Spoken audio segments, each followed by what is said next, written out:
I've had an opportunity to meet many of you, and once again to be inspired by the tremendous talent that seems locked up away from the instruments of power, from any voice in this school nightmare we have. But it's very reassuring that eventually we'll get out of this.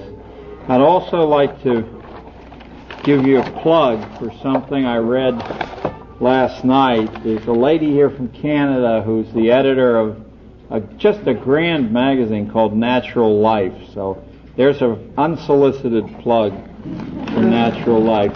And finally, I'd like to dedicate this morning's talk to a great American family who's been an inspiration to me now for 3 years and to thousands of other people around the country. Day and Pat Ferenga, who spoke here, and their kids. I think they're the best of what America's made of.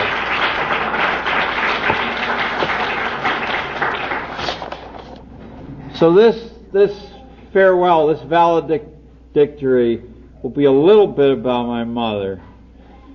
My mother took in stray animals, mostly homeless dogs and cats, but if a hurt bird's wing needed repair, birds also. And if a turtle was crossing the road too slowly, she made my father stop the car so she could get out and carry it to the other side of the road.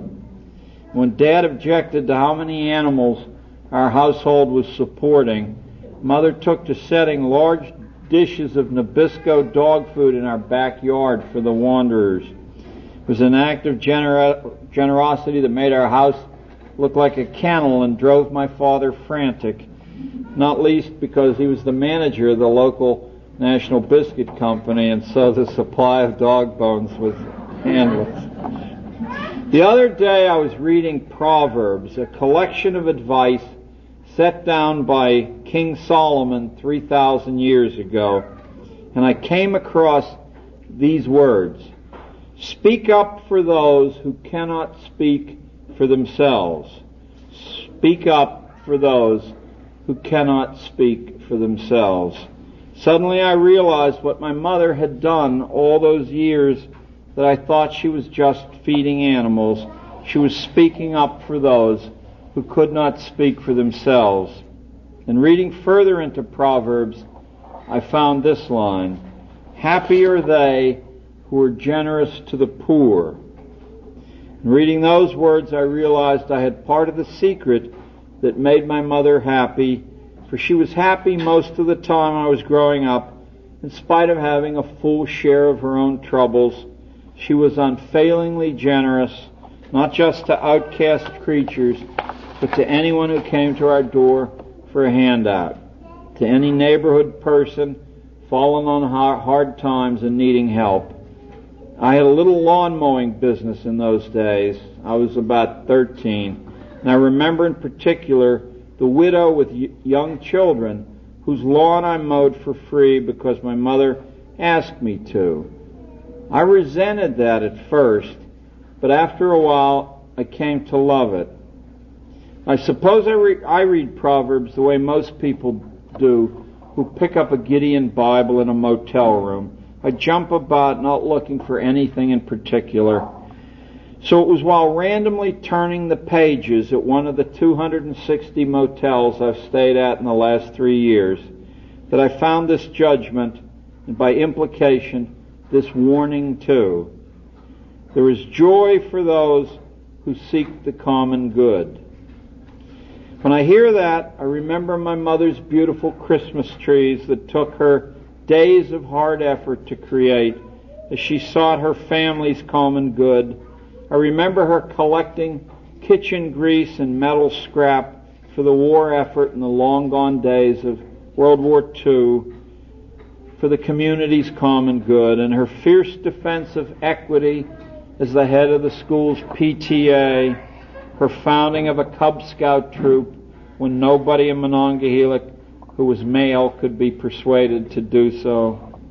I remember the joy she brought to so many undertakings of my boyhood as she pursued the common good.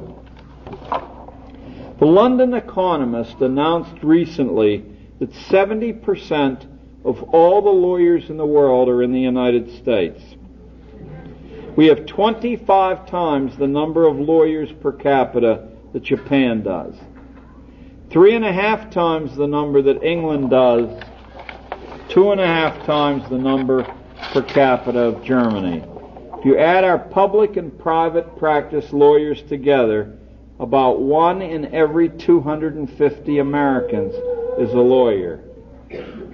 What could the meaning of this be? 70% of all the world's lawyers.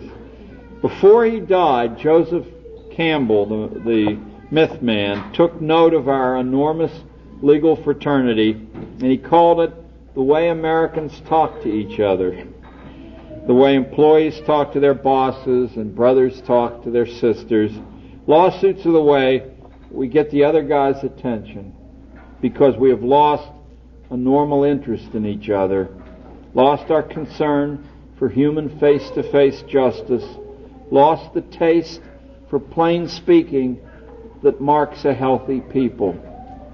Looking at the great tradition of English common law, there are only 2 reasons to bring a legal case at all. First, that someone hasn't kept a promise, has not done what they said they would do. That gives rise to contract law.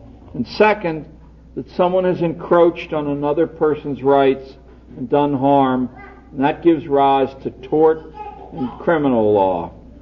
So if you're looking for a new way to mark the crisis in American society, if you're weary of hearing about teenage suicide,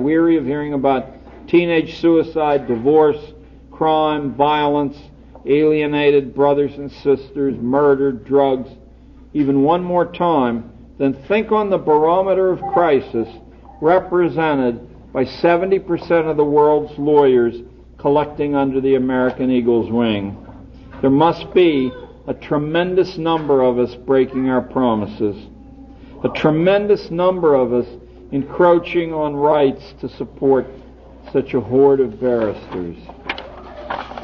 We are forgetting, I think, how to live together in families and in communities, forgetting the necessary personal duties that make families and communities in the first place, in a rush to get out from under personal responsibility, to escape.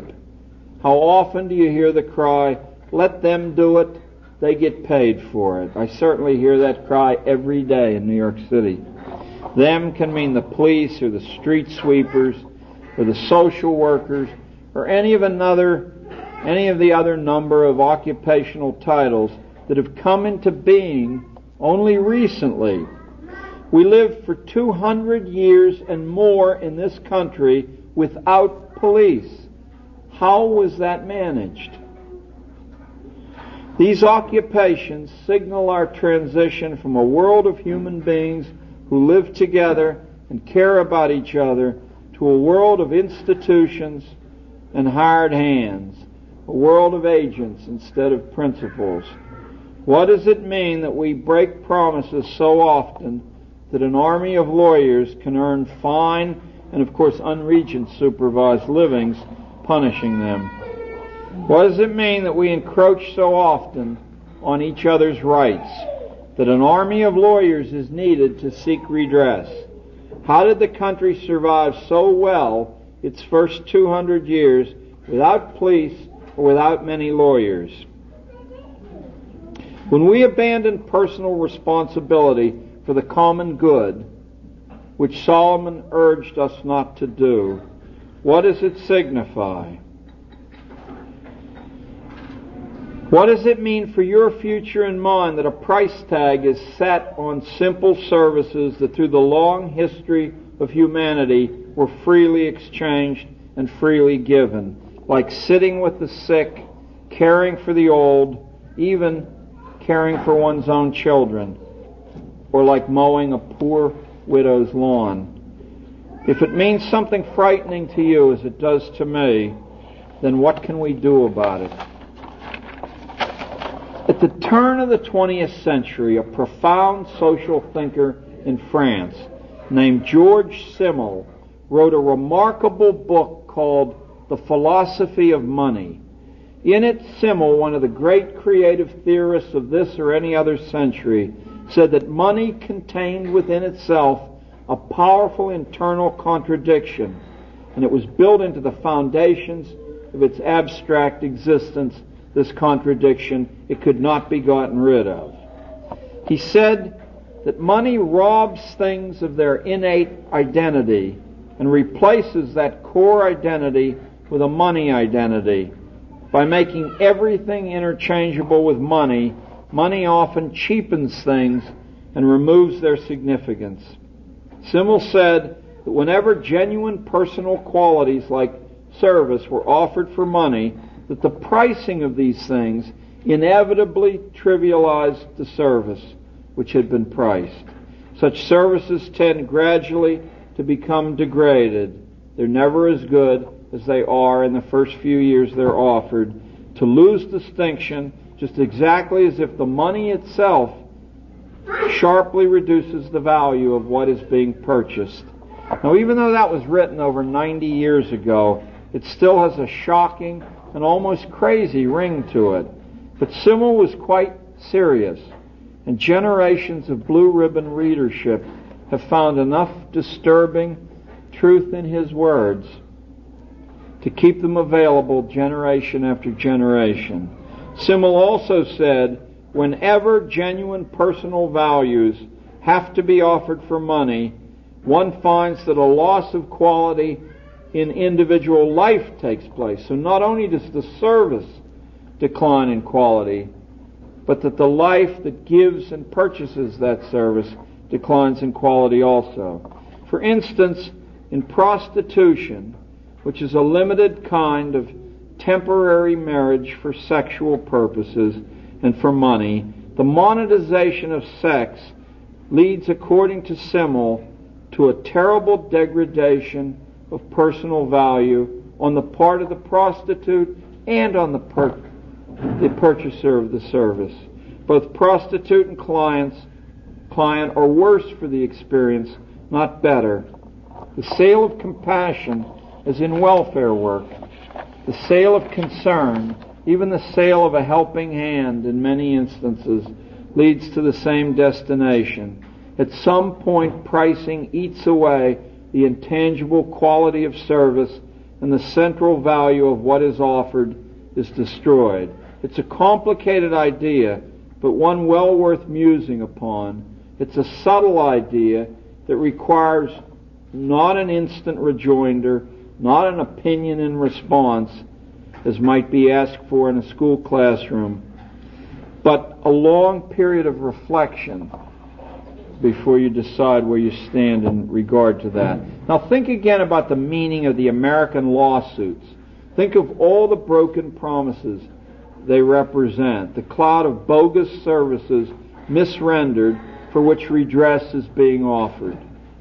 Is it just barely possible that the shift after World War II from manufacturing to what is now called a service economy is part of the reason for our visible unhappiness as a nation, just as the earlier shift from an agricultural economy to a manufacturing one brought a sharp increase in general misery in its wake? Is it just barely possible that when most of us don't accept the obligation of free service to each other as part of the social contract, but instead assign the job to specialists and hired hands, that rather than the joy King Solomon promised us, the payoff is its opposite, grief? Well, I don't know the answer to that, but I do have an interesting bit of recent evidence in support of George Simmel's theory. In 1971, the United States National Book Award, which is quite a spectacular prize to win, for nonfiction, went to a book called The Blood Relationship, a book which undertook to explore whether valuable things given to another free were more or less valuable than the same things given for money.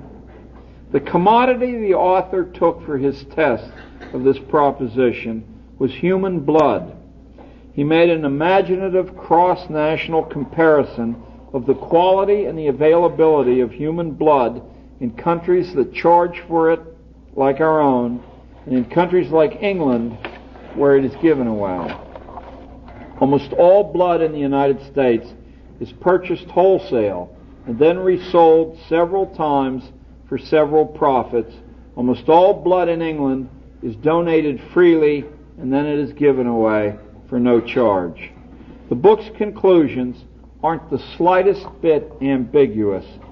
Everywhere on the planet where blood is sold, the quality of the blood is terrible. The prices are sky high, the shortages are common, and wherever blood is sold, there is also frequently great danger to the purchaser of the blood. I mean, there's a national scandal now in covering up how many people have gotten AIDS from blood transfusions. But there's an additional intangible cost of selling something like blood. Where blood is bought and sold, the community loses the tradition of giving freely to neighbors and to strangers. And where that tradition is lost, the donors of the blood lose the joy gained from service to the common good. In other words, a social and ethical corrosion ensues from the marketplace in blood. Communities that provide their own blood needs without cost are healthier for that. And in many ways, people seem happier in those communities. Transforming blood into a stuff of commerce is, one, inefficient in economic terms. Two, it's inefficient in supply terms. It's hard to get blood to meet the demand. Where it's given freely, there are seldom shortages of blood. And three, in quality terms, it doesn't add up. The social cost, in addition, is high. U.S. blood, the most heavily commercialized in the world, is also the worst blood supply in the world. The lesson suggested by my mother, by Biblical Solomon, by George Simmel, and by the blood experience, I mean to be a lesson for parents and schools too. When schools consume the youth of the nation in confinement, and all the products of all their labors dissolve into paper to be thrown away, there is no joy possible in seeking such a good. The pricing of time to a currency of grade points establishes an irrational medium by which something irretrievable and precious, time itself, is corrupted in service to arbitrary and meaningless urgencies. Experts who are the sellers of school services to government have consistently misdiagnosed and misdefined the problem of schooling. School problem is not the children don't learn to read, to write, and to do arithmetic well. Those deficiencies are directly byproducts of errors of our purpose. The larger problem is that kids hardly learn at all the way schools insist on teaching. Schools desperately need a vision of purpose because the vision they now angrily promulgate is a dishonest one. It was never factually true that young people learn to read or do arithmetic primarily by being taught those things. They are learned, but they are not really taught at all. So all the immense, intricate technology of school product is just so much hokum. Over-teaching interferes with learning, although the few who survive the practice may well come to imagine that it was done by an act of teaching, through an act of teaching, that is, that they learned. Colonial America, it is easy to demonstrate, was massively literate without any systematic or compulsion schooling at all. For many decades, an artificially induced hysteria about basic skills has been the cover story behind which we were intimidated into abandoning children to a form of confinement schooling which simply doesn't work. Behind this mask, valuable lessons of service to a vibrant community of real human beings have been denied the young and denied all of us except for school teachers. All of us, except for school teachers, have been denied healthy interaction with children that adults need in order to remain fresh and vigorous. That's what Rousseau meant when he said you will never get control of the minds of children as long as they mix freely in the community. It's too exhilarating and productive for everyone they mix with. And I believe the same is true of old people as well. You need to confine these groups away in some form of isolation before you can properly treat the residue, the Middle Ages, the most productive workers, that you can properly treat them as instruments. So give and take and give. Children desperately need the lessons that volunteer service, apprenticeships, and work study teach, but instead they're kept in holding pens with others of their own age and social class. They are priced and valued according to their ability to adjust to this unhealthy regimen, to remain passive, to take orders, to maintain a cheerful demeanor while their time is being wasted. Children give nothing, but are then rewarded for becoming quiet parasites. This has been, I think, the formula producing extended childishness and the outlines of a caste system in the United States, however well it has served the economic institution of mass schooling. After struggling at the bars of the cage for a few years, most kids just give up and settle into the low-grade activities of the school. The relentless rationalization of educational experience to one flavor, confinement schooling, has left the modern student a prisoner in a disenchanted world without meaning.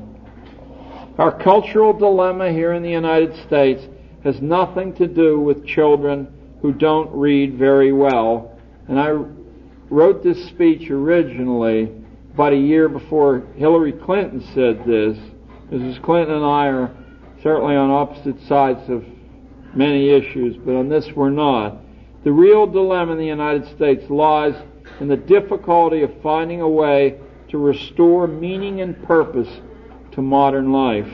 There is no point in reading if it seems to lead nowhere. We have progressively stripped children of the primary experience base they need to grow up sound and whole by pricing abstract study higher. The great irony has been that while we devalued service and life experience, abstraction has followed the path that George Simmel predicted it would by being priced. It too matters less and less. The dynamics of this process operate unseen. To begin with, the natural sequence of learning is destroyed without experience. The sequence in which primary data, hands-on experience, must always come first. Only after a long apprenticeship in rich and profound contact with the world, with the home, with the neighborhood and its people, does the thin gas of abstraction mean much to most people. After 26 years of classroom teaching, I slowly realized that what Benjamin Franklin, what he must have realized as a teenager, that only a few of us are fashioned in such a peculiar way that we thrive on an exclusive diet of blackboard work and workbook work and talkbook work. What we fail to take into account is that most children, rich or poor, really learn by involvement, by doing, by independent risk-taking, by shouldering real responsibility and not being parasites, by intermingling intimately in the real world of adults in all its manifestations. When we set up a laboratory universe in which our children are confined with anonymous strangers certified by the state, then we have created in advance a world of failing families, wrecked cities, and blasted individual lives. Then we have created the theater where a mathematical bell curve seems to describe the human condition in which few children have any real talent. This is a colossally cynical act, It is only prolonged in the face of its deadly effects because school factories and all the forces which service them have become an integral part of the money economy.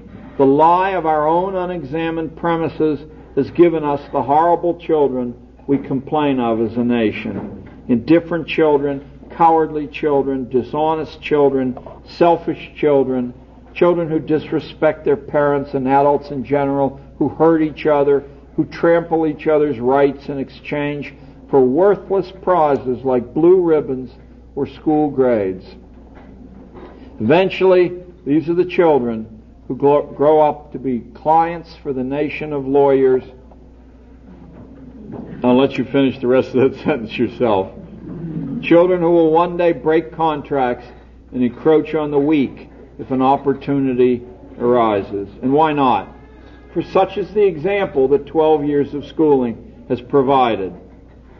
Breaking of contracts, encroaching on the weak. The logic of confinement schooling in the middle of a democracy is a contradiction of our original national character. It breaks the contract of the Bill of Rights, using as its justification that kids can't learn any other way. They just can't be trusted with responsibility, and neither can their parents.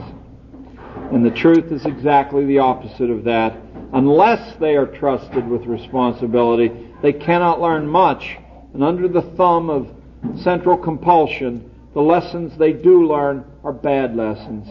School encroaches on the right of each new life to test itself against the needs of the real world and to alter those needs by its own investment. Schools are a training ground for irresponsibility because irresponsibility is nearly the only thing they are set up to teach. Schools desperately, as I said, need a vision of their own purpose. At present, they are exactly what many suspect they are. They are government jobs for children, and the worst kind of government jobs, the make-work kind. They're not really jobs at all. There's nothing or very little to do in a school. Our elite high school texts are on the level of fifth-grade readers from 160 years ago. Instead of listening to Mr. Sizer or Mr. Gardner, the Carnegie Corporation, grab yourself a handful of school texts from the days when school wasn't compulsory and look exactly at what's been done to us. It has not happened by accident. And dumbing down the work isn't merely some sinister conspiracy, although certainly it is that too. It has become more and more a necessity as generations of well-schooled children reproduce themselves, become parents, and have nothing to communicate to their own children. So the damage is cumulative. It is fast becoming insupportable. Look around you at our society. We've created a whirlpool of addiction, and when I use the word addiction, I never think of drug addiction. Addiction's much more unmanageable than drug addiction. Addictions which children and grown children use to avoid confronting themselves with their own uselessness. We are reluctant to face this narcotic reality of our common society because it acts as a criticism revealing much more than we care to face about the real source of our difficulties. We have forced children to become irresponsible for all their natural youth. It is no wonder they hate themselves and hate us. No wonder they cannot recover. If you cut a man's legs off when he is a boy, they will not grow back when he is a man. With the growing public alarm over the effects of science and technology on societies all over the world, we are soon going to have a chance to rethink the basic questions of education. Questions which have very little to do with reading, writing, and arithmetic, but much more to do with the fundamental questions of human existence. In what curriculum shall a good life be found? How should we all live? What shall we do with our children? My own suspicion is that systematic government compulsion schooling is doomed. Whether meetings like this occur or not, that it's doomed. There's no way to tinker with this thing to make it work much better than it does already. And soon the monopoly is going to have to be surrendered because it hurts people too much and it is far too expensive. If well-schooled children are the goal, they can be turned out at a fraction of the cost of government-schooled children. John Chubbs of the Brookings Institute responded to charges that breaking the government monopoly would hurt poor children and children of color by producing figures that showed private and parochial schools are far better integrated than the public schools are at about half the cost. But frankly, I don't think the world can afford well-schooled children at all anymore, whether they come from the factories of government, of church, or of private industry. We need a different kind of man and woman to tackle the future. The kind of young people who accept the obligations of living joyfully and with responsibility. To get to this new place, we need a vision of what an education is and what a school should be. Only out of a clearly spoken vision can come the mutual hope we need to find ways to get there. Curriculum is only the Latin word for a race course, the path by which a horse gets to its destination. We have not even begun to agree as a nation on a destination for education that is worthwhile. Beating other countries, scoring well on tests, getting a good job, all these are low evasions of what the human spirit really needs. All are ways to duck the truth that we have failed thus far to pay the price in argument and debate, in agony and in love that a strong vision would cost us. Without a vision, all the talk about reforming curriculum leads nowhere. Unless we can convince ourselves, our children included, that the new course is worth following, it will not work any better than the old course did. And why should it? A political state, by its very nature, provides a vision that misfits human nature. States are exercises in power and coercion, not exercises in wisdom. If we learn to read better and were given time to reflect in our youth, I think we would all realize this. A vision, certainly the people who founded this country and gave us the Bill of Rights understood that clearly, that the state was no guarantee of your rights, but just the reverse. That's why schools aren't mentioned at all in the Bill of Rights or the Constitution. Not a word, not a hint of it. They understood what it was. A kind of colonization of the human mind. A vision has to be a destiny far beyond winning, beyond money, beyond, as the gentleman said yesterday, schools should be about good health and money. For the question always reemerges, good health to what end? Money to what end? Why are we doing these things? Messy and as unpleasant as it will be for a practical people like Americans are, the sequence has to start with clear goals. And if the town can't provide you clear goals, or the state can't provide you clear goals, or the nation can't, then you've got to provide them for yourself. In a democracy worthy of the name, goals come from the bottom up, not the other way around. It will be messy if it's done right, because hundreds and thousands of separate agendas will be set in conflict by any attempt to change what is. And we will learn finally that we need multiple visions, many different curricula. There is no one right way. If I guess right, we don't have a choice. The present race is almost over. The whole food supply is in jeopardy, for one thing. Breeding stocks of fish along the California coast are at the lowest levels in history. Cape Cod Bay, where once fish were thick enough to walk across, is a Dead Sea in many places. The radical conclusion forces itself upon us that our oceans are dying.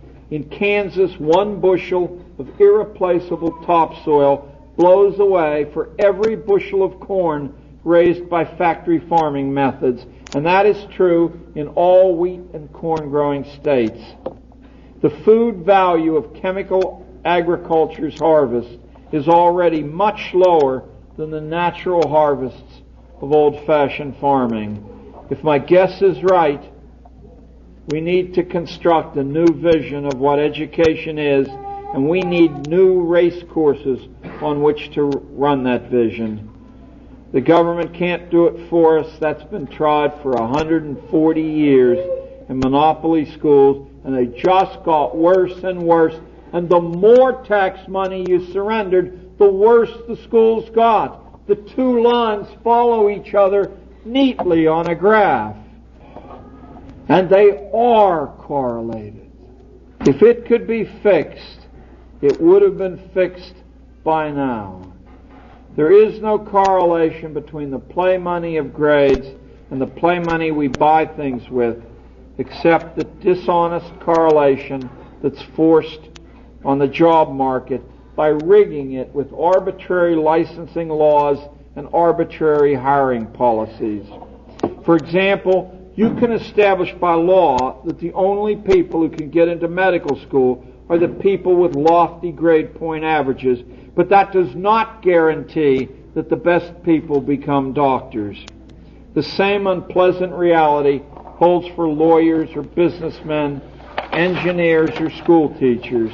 We have yet another warning that forcing the collective time of the American young into a contest for symbols, whether money symbols or grade symbols or similar prizes, is a mistaken course.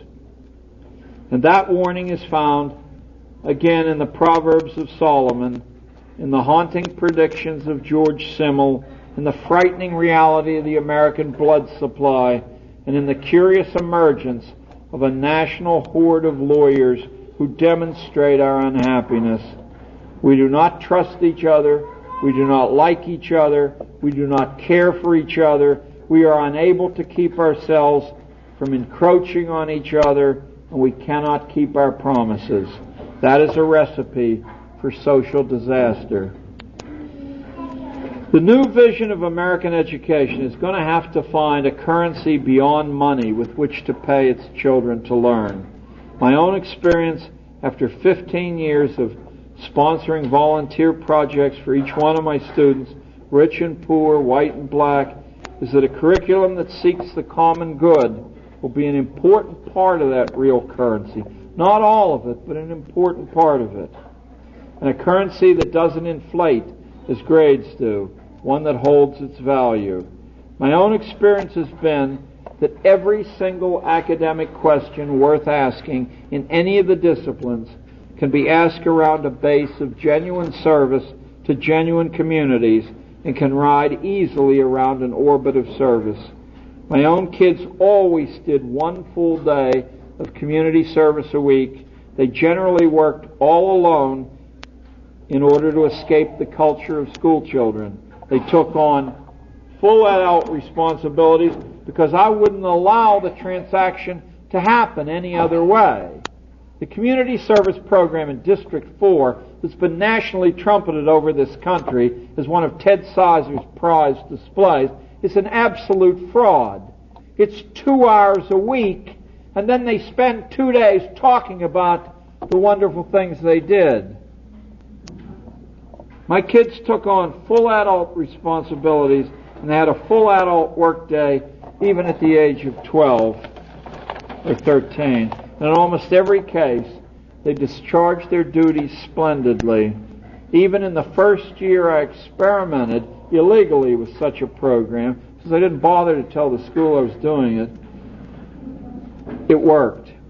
Indeed, it worked better for the selfish, spoiled, indifferent children of prosperous families than it did for the lost children of the poor and the non-college bound. But I'll tell you that it worked for both. The differences were small. It worked for everyone, including the communities which allowed themselves to be served. It transformed children spiritually, morally, and academically. In Western society over the past several thousand years, we've had at various times great social visions such as the one that I'm urging us to find now, or the many that I'm urging us to find now. We had the pagan vision of Stoics like Marcus Aurelius. We had the aristocratic vision of Charlemagne and the Plantagenet kings. We had the Christian vision of St. Augustine, of Origen, and of the martyrs, and all these grand conceptions for which curricula were developed had a service ideal at the bedrock of their foundations.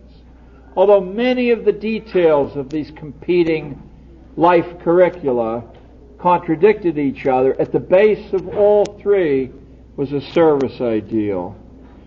A sense that we were obligated to each other inextricably, that we needed to self-impose duty if we expect to live easily with others, not to have multicultural classrooms where you're told to love your neighbor, and the direct result of being told to love your neighbor is for you to despise your neighbor.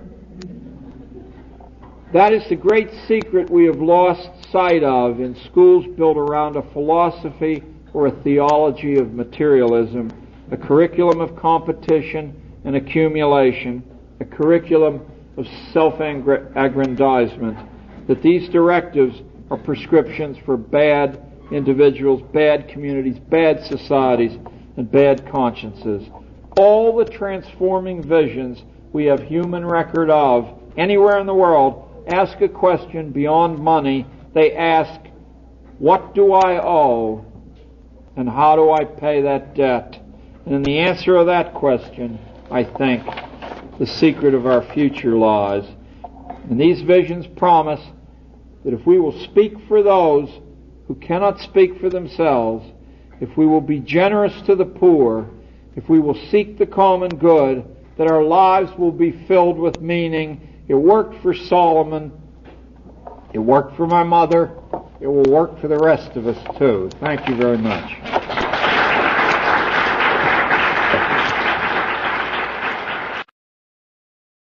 Other people around the country, Day and Pat Ferenga, who spoke here, and their kids, I think they're the best of what America's made of.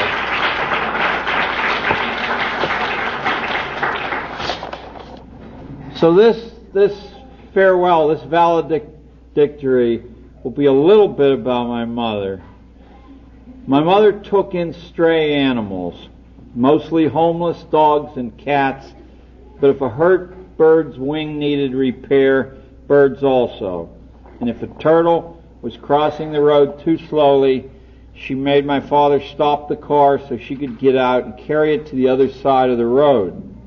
When Dad objected to how many animals our household was supporting, Mother took to setting large dishes of Nabisco dog food in our backyard for the wanderers. It was an act of generosity that made our house look like a kennel and drove my father frantic, not least because he was the manager of the local National Biscuit Company, and so the supply of dog bones was endless. The other day I was reading Proverbs, a collection of advice set down by King Solomon 3,000 years ago, and I came across these words: speak up for those who cannot speak for themselves. Speak up for those who cannot speak for themselves. Suddenly I realized what my mother had done all those years that I thought she was just feeding animals, whose lawn I mowed for free because my mother asked me to. I resented that at first, but after a while I came to love it. I suppose I read Proverbs the way most people do who pick up a Gideon Bible in a motel room. I jump about not looking for anything in particular. So it was while randomly turning the pages at one of the 260 motels I've stayed at in the last 3 years that I found this judgment, and by implication, this warning too. There is joy for those who seek the common good. When I hear that, I remember my mother's beautiful Christmas trees that took her days of hard effort to create. As she was speaking up for those who could not speak for themselves. And reading further into Proverbs, I found this line: "Happy are they who are generous to the poor." And reading those words, I realized I had part of the secret that made my mother happy, for she was happy most of the time I was growing up. In spite of having a full share of her own troubles, she was unfailingly generous, not just to outcast creatures, but to anyone who came to our door for a handout, to any neighborhood person fallen on hard times and needing help. I had a little lawn mowing business in those days. I was about 13, and I remember in particular the widow with young children. I've had an opportunity to meet many of you, and once again to be inspired by the tremendous talent that seems locked up away from the instruments of power, from any voice in this school nightmare we have. But it's very reassuring that eventually we'll get out of this. I'd also like to give you a plug for something I read last night. There's a lady here from Canada who's the editor of just a grand magazine called Natural Life. So there's an unsolicited plug for Natural Life. And finally, I'd like to dedicate this morning's talk to a great American family who's been an inspiration to me now for 3 years, and to thousands of